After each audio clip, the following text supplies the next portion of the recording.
I'm Tracy Townsend. I'll be bringing you through this week's stories. We took a look around in News Around Columbus this week. We were sharing the latest on a proposed amendment to abolish property taxes in our state. Plus, 10 TV's Kevin Landers breaks down a lawsuit against Ohio State claiming that mold in a residence hall made students sick. We also share one man's warning after he was scammed out of more than $27,000.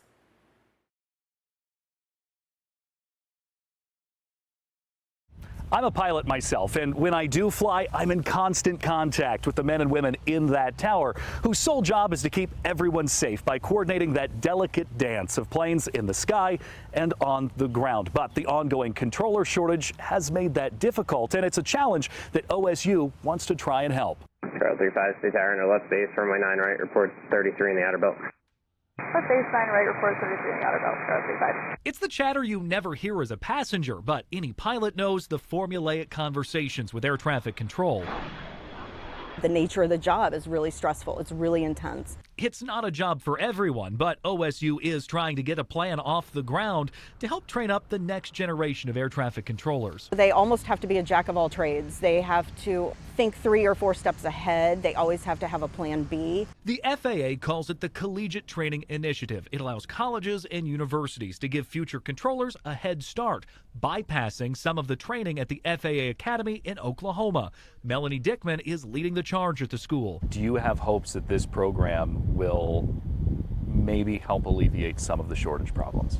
I really do. And especially being the Ohio State University, our capacity for growth is enormous, and we have the support of everybody behind us. As our OSU tower manager likes to tell us, we're a customer service agency. OSU student Daria Rabetta is the president of the Buckeye Air Traffic Control Association, helping bridge the gap between student pilots and the folks in the tower. For you, do you think you will one day be a controller? I'm still in college, still figuring things out, but I could definitely see myself as an air traffic controller. Dickman says the interest is there. 5 students are ready to graduate once the university gets the green light from the FAA, and hopes it only continues to soar from there. We just keep growing. So I say bring them. What we're going to hope to give the FAA are a lot of really well qualified graduate applicants. Now, this program isn't fully ready to go. They hope to have their certification by this fall. Colin Dorsey, 10 TV News.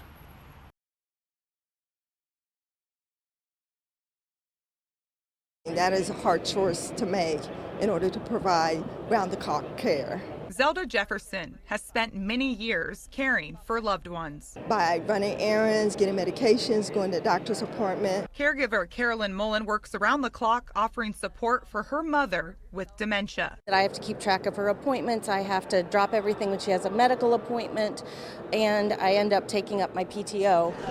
Zelda and Carolyn are not alone.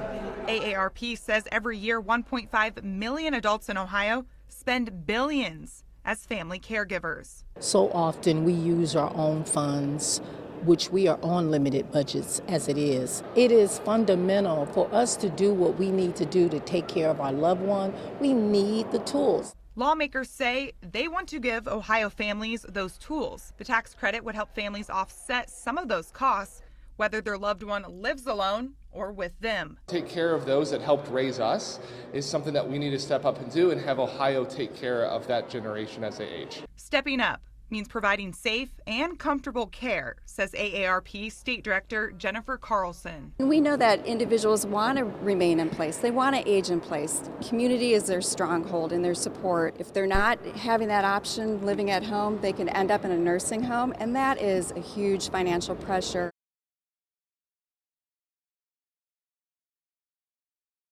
28. That's the number of homicides so far this year in the city of Columbus. 2 years ago, that number was more than double. While city stakeholders are making progress, they acknowledge there's more work to be done. When you collaborate from global level on the community level, I think miracles are going to happen. Community leaders coming together to accomplish a miracle in the making, reducing violent crime in the city of Columbus. And making change starts with looking at the numbers. 25 of the 28 homicides this year have been by gun violence. Identifying the data trends is what can lead to solutions. We went over a lot of statistics so far. What is one that really sticks out to you the most? It's the youth crime. Half of the homicide victims this year were 21 years old or younger. And of the 31 known suspects connected to those incidents, nearly half were 21 years old or younger. Just last week, 4 juveniles were charged in a deadly shooting and robbery in East Columbus, including a 12-year-old boy. These kids, they just need help. They need resources. They need to know what they can do to stay out of trouble. They need guidance. They need mentors. Youth violent crime offenders are hurting. Mothers of Murdered Columbus Children founder Melissa Thomas St. Clair says they now have to find the root of the issue that's causing teens and young adults to commit these crimes so they can work to fix it. Pastor Michael Young agrees. I think the issue is rooted in poverty first and foremost. So I think we need to take a really 360-degree approach to youth violence. That approach includes providing youth with more opportunities to get involved in summer programs, educational programs, and mentorship to guide them on the right path. The scripture said, without vision, people perish. And I think that's true for our young people. So the more we can speak to purpose, give them a vision for what life can be, I think the better served they will be. In Columbus, Carly Dion, 10 TV News. She was a loving person. Between 1989, everybody got along with her, and 2023, Guerra Perdue was here. She'd do anything for anybody. But these days, her mom Patty is left with grief and unanswered questions. It's an accidental death is what I got. So, I mean, yeah, and there's a lot of questions I have. According to her autopsy, Guerra died of an accidental fentanyl overdose while inside of a local jail. And her family doesn't know how she got those drugs. There are a lot of questions in this case. But here's what her attorney says they do know. Medical staff who are actually employed by a separate company contracted with the jail. They were responsible for checking on her and administering basically a detox protocol while she was at the jail, and they just didn't do their jobs. And there is no good explanation for that. The family filed a wrongful death lawsuit against Armor Health of Ohio, the company hired to care for inmates in Franklin County. The lawsuit alleges that some medical staff said they checked on Guerra 42 times, but the lawsuit claims they only checked on her 3 times. On top of that, these employees actually shredded initially falsified documents and then created new falsified documents. 10 Investigates called Armor Health and their attorney offered no comment. The Franklin County Sheriff's Office is not being sued in connection to this death. In April, they told us they were working to prevent overdoses. I can't imagine what that feeling is like, but I can assure you that the folks that work in the jail are doing their very best. And this week, we asked the governor what he's doing to support that mission. Keeping drugs out of jails and prisons is an ongoing battle. And so, we're looking for other ways that we can be of help to the local sheriff. But it's an answer that's of little comfort to Patty as she waits for a decision from the court. I want justice. I don't want this to happen to anybody else. In Columbus, Rochelle Aline, 10 TV News.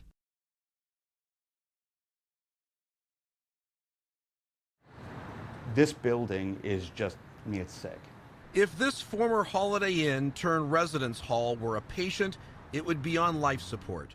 If Ohio State were to turn the hot water heater on right now and start running hot water to all the rooms, every single room in that building would have Legionella bacteria in it, which would be significantly dangerous for anybody who's there. Once considered a premier place to live for Ohio State students when it opened in 2009, Lawrence Tower closed last year. The university cited mold concerns. And every single floor had signs of visible mold. In January, attorney Jedediah Bressman sued Ohio State in Franklin County Court and the Court of Claims on behalf of dozens of students over the conditions. The Legionella test came back at the hot water heater at over 22,000 mpn per milliliter. That test was from April. By comparison, the CDC says levels over 10 call for remediation. Legionnaire's disease can cause a serious case of pneumonia. So you believe this Lawrence Tower was acting sort of as a massive petri dish? A massive petri dish for everything. Ohio State says it doesn't comment on pending litigation. Court documents show the university denied allegations that conditions at Lawrence Tower caused plaintiffs to feel sick. It admitted that a mushroom was found to be growing in one room as a result of moisture infiltration, but denies that conditions in the room posed any risk of harm to human health. Bressman says the bacteria in the building grew because of moisture and insufficient airflow. Every single window in every single dorm room is shut, and it's sealed shut. You cannot open the window. Bressman provided these pictures. He says it shows mold growing on the HVAC unit inside student rooms. Are you inferring that Ohio State knew there was a problem and never reported it? We believe that Ohio State knew there was a problem and was covering it up. He says students he represents paid the price with their health. Some people got pneumonia. Some people had a cough all semester. Some people had a fever. Some people came in with asthma, and it got worse because they were living in an environment that was making them sick. Bressman believes efforts to transform this building into a residence hall was a rush job. He points to an interview with a student newspaper 16 years ago. I think basically a project of this dollar size would typically probably take about 2 years to complete, and we're trying to fit about 2 years of work into about 6 or 7 months. The lawsuit accuses OSU of negligence and fraud, among other things. Kevin Landers, 10 TV News. Now that the sun is finally out, you're likely to see more motorcycles on the freeways. With motorcycle crashes increasing 4% last year, the Ohio State Highway Patrol is warning about motorcycle safety. A crumpled motorcycle lays on the street on Parsons Avenue in the end of April. The motorcyclist was sent to the hospital in critical condition after the rider and a car collided. And that's never a call we want to go to. We want to make sure that riders are safe, they have a helmet on, they're sober, and they get to where they want to go safely. From 2020 to 2024, there were more than 20,000 motorcycle crashes statewide. Ohio State Highway Patrol Sergeant Bryce Nyheiser says as we approach the summer months, it's time to be aware of motorcycles on the roads. Safety is a shared responsibility. Motorcyclists should be watching for vehicles that don't see them. Obviously, the motorcycle is a smaller vehicle on the road, but also motorists need to be checking their mirrors, looking for those motorcycles. Of those crashes, 1,099 people were killed. 68% of those killed were not wearing a helmet. Nyheiser says impairment is also a cause for many crashes. So a lot of crashes are caused by impairment, and that's another important tip that we have, or advisory. We want to make sure that if you're getting on your motorcycle, make sure it's a safe ride, make sure you're sober, and that's going to ensure you get to your destination safely. And if you're under the age of 18, you are required by law to wear a helmet. In Hilliard, Lacey Crisp, 10 TV News. By a unanimous vote, the motion is approved, and the ballot board has approved this as one issue for the Ohio Constitution. The Ohio Ballot Board voted unanimously to approve the straightforward initiative petition. Well, we're certainly glad that we're going to move forward. Brian Massey sits on the 5-member grassroots committee trying to get a constitutional amendment on the ballot for voters to decide.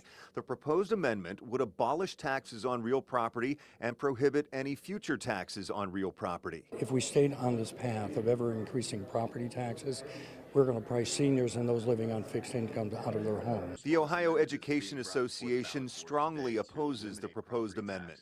To eliminate property taxes would completely pull the rug out of the public schools and other public services all across the state. Governor Mike DeWine says the state needs to address the situation of high and rising property taxes, but has reservations about this idea. Well, I don't know how you abolish property tax completely without raising other taxes. I mean, this is a significant way that we fund our schools. Massey says the group is not opposed to paying taxes, but wants property taxes to be shifted to other taxes or fees for services such as fire protection. That's a question we've had a lot, and we said that there's really no problem in the state in generating revenue The state has all sorts of opportunities, whether it's a sales tax, an income tax. Property taxes are paid by more than just residential property owners.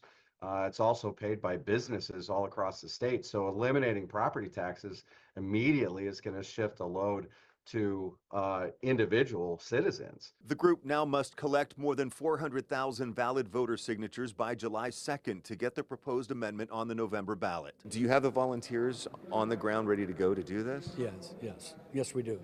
Yes, we do. Now, we'd like more.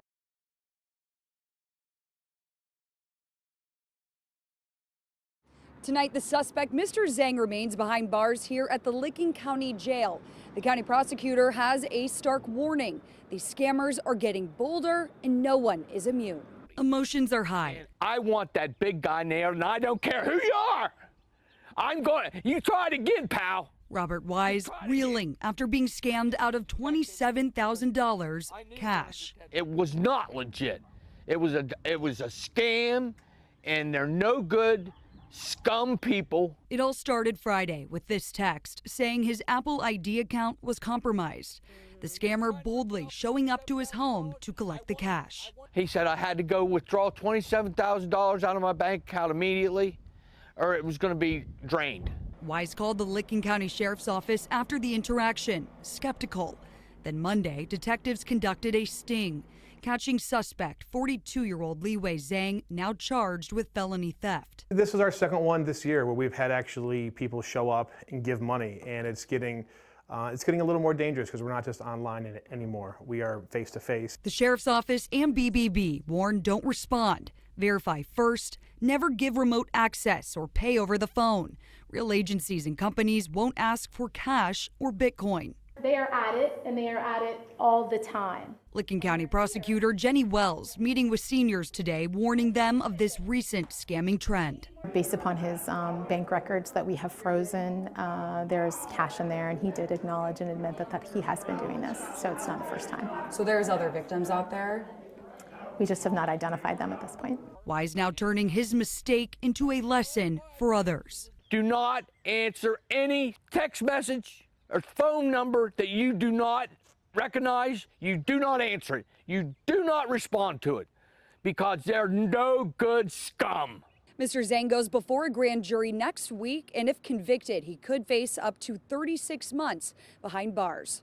Reporting in Licking County, Bryn Caswell, 10 TV News.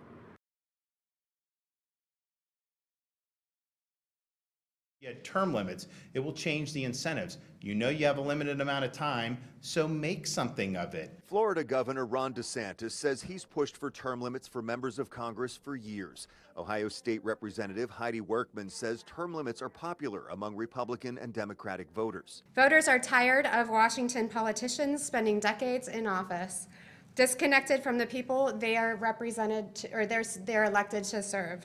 Ohio is joining several other states in a push for term limits using a unique method. Workman introduced House Joint Resolution 3, calling for a constitutional convention of the states to propose an amendment on term limits. 2/3 of the states would have to sign on for a convention to be held.